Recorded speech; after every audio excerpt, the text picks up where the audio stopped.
Национальная вещательная компания «Саха» приобрела уникальные видеокадры, отснятые в восточно-сибирской студии кинохроники. На пленке запечатлена жизнь Якутии с середины 20-го столетия. Кадры, которые вы сейчас увидите, на якутском телевидении демонстрируются впервые.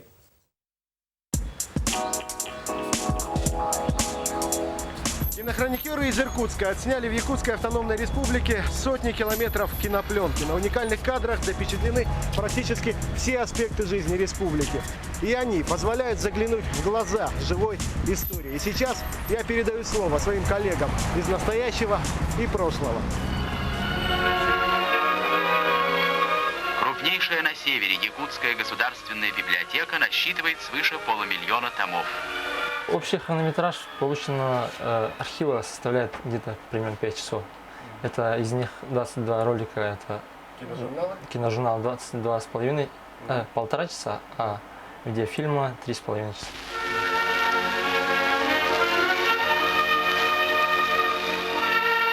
Всех искусств для нас важнейшим является кино. Тогда это было кино самое номер один. Поэтому я считаю, что каждый мой коллега, каждый мой соратник, владея этими кадрами, получает в руки очень большое сокровище. История определенного региона вернулась в регион. Это самое главное. По лесным и проселочным дорогам из далеких таежных наслегов Якутии потянулись живописные кавалькады. Красивые наряды женщин, богатые убранства коней вызывают гордость и восхищение народа. Цех 46-го года, уникальные вообще кадры.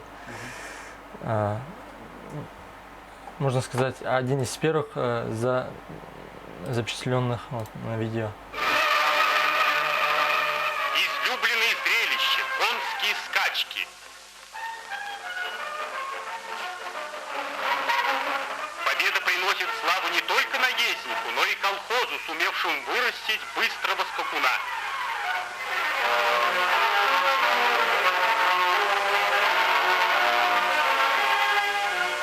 Пенится жирный кумыс, хмельной и веселый.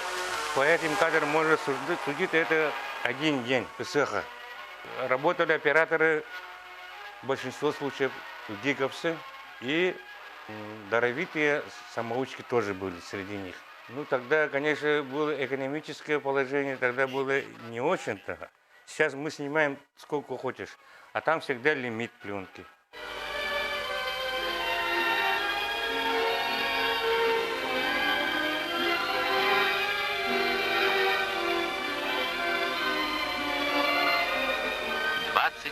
Тысячи беличьих шкурок добыл за свою жизнь Иван Кульбертинов, по-прежнему зорок старый охотник.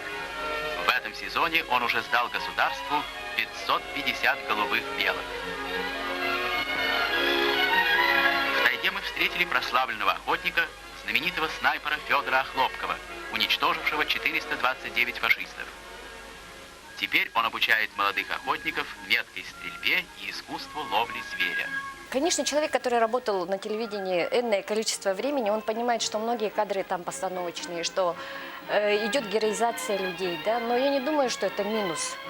И когда отсняты крупным планом лица героев, наших снайперов, Кульбертинова, Охлопкова, да, они показаны как реальные люди. Я чувствую, что это сделано безгранично с любовью. Умело управляет трактором Мария Дыдрова, знаменитая трактористка Севера.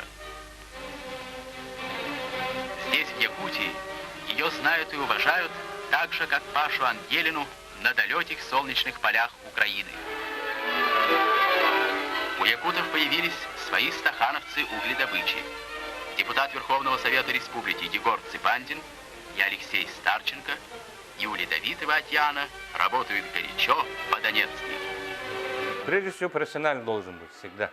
Вот что главное, профессионалы. В основном снимались события, которые в народе, там, стройка или что, события, главное, в жизни, это показывалось. Ну и в середине еще показываются портреты. Портреты, когда уже над портретом работа вообще другая. Там уже надо. Самые юные зрители, как и всюду, засветло занимают первые места.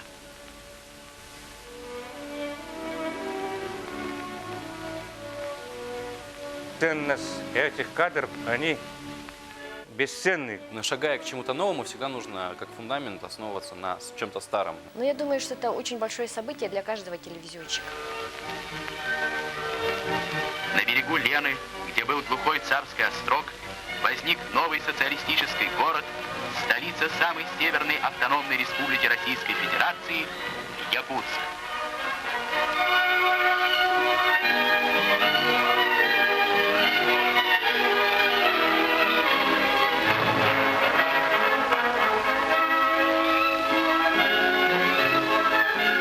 Еще недавно на месте этих каменных зданий стояли жалкие хибарки, древние юрты.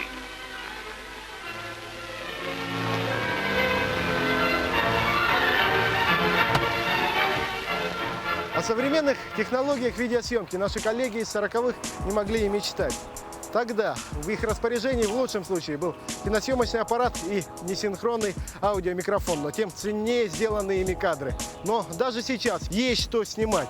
Возможно, кадры Якутска 2015 года станут для кого-то эксклюзивом через 70 лет. Афанасий Николаев, Владимир Борисов, Ольга Ушницкая, Василий Соловьев и Василий Слепцов. Якутия день за днем.